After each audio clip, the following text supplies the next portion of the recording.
everyone, welcome to Practical Diplomacy.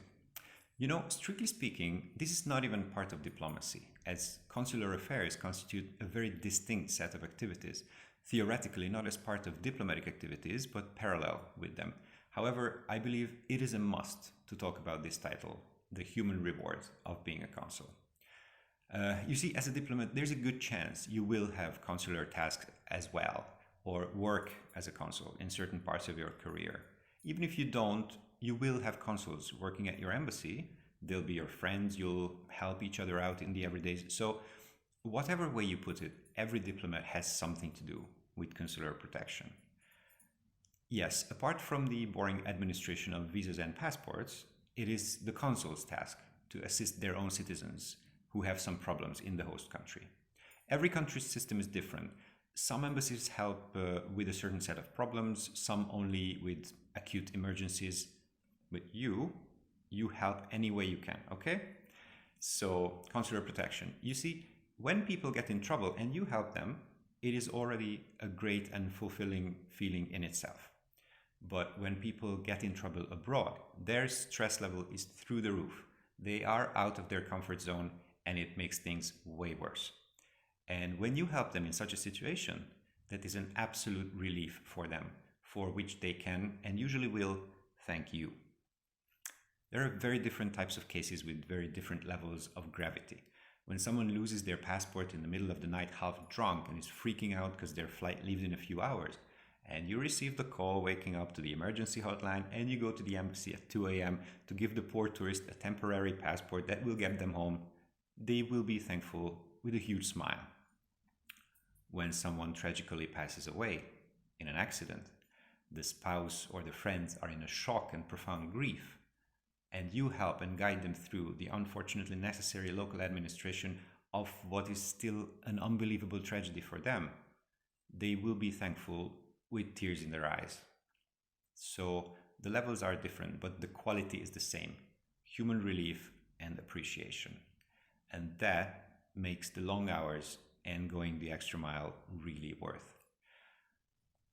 There will always be entitled, self-important people who will think that you owe them or that you do way beyond what your job description requires. I've had a compatriot who was stranded homeless in South America, and I was giving him cash out of my pocket to help him survive. Then he got a heart attack, and in the hospital where I visited officially, he asked me to do his shopping quite unofficially, which I did because I thought he is in an utterly hopeless situation. I can really do as much. And then after he finally got home, we heard back that he's going around saying that the consulate didn't help him. And these comments are quite hard to take, but I promise you this is a tiny, tiny minority.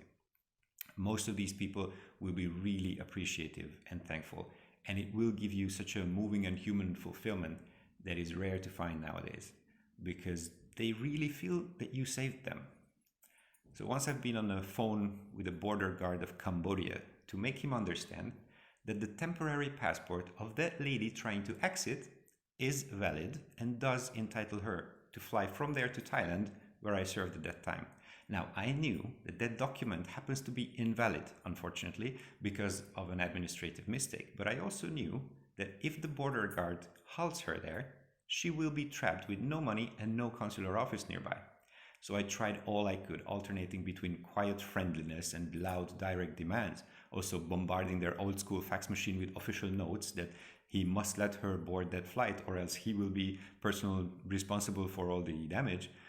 It was risky, but worth to save my citizen from getting in a helpless situation. Finally, when I warned them that she will be sitting at their airport night and day filing complaints if they don't let her pass, they just decided to get rid of the problem. This was my hope, and she was on. Now, another obvious thing was that when she arrives to Bangkok with that document, Thai immigration will surely not let her in. So in the hour and a half she was in the air, we issued a correctly administered temporary passport. I stormed to the airport as fast as I could, yes, breaking the speed limit, using my immunity to do my diplomatic duties. I passed through airside.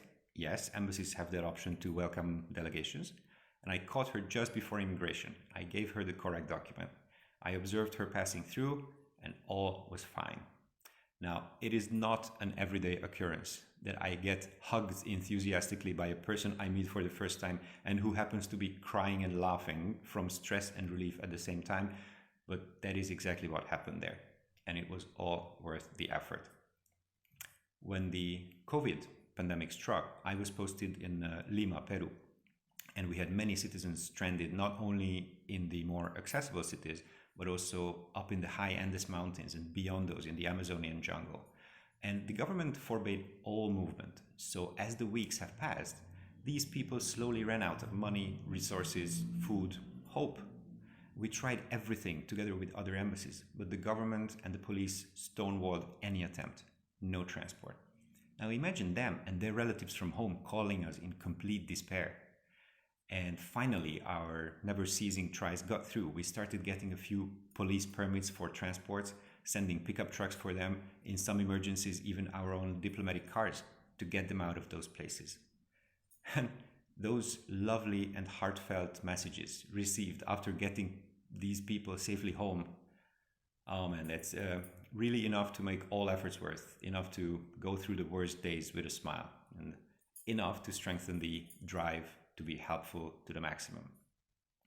I could certainly talk about accidents and sicknesses, deaths and hospitalizations happening with people abroad and the consular help we provided, but I don't want to bring specific cases here, as that is when people are at their most vulnerable, and I don't want to be showcasing that.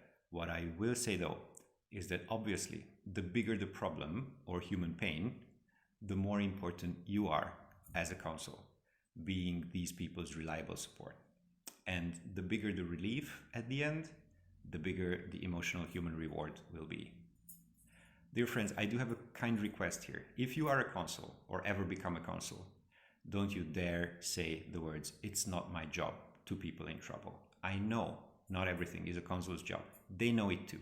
But don't worry about that. Just focus on the problem and help those people to the best of your capabilities.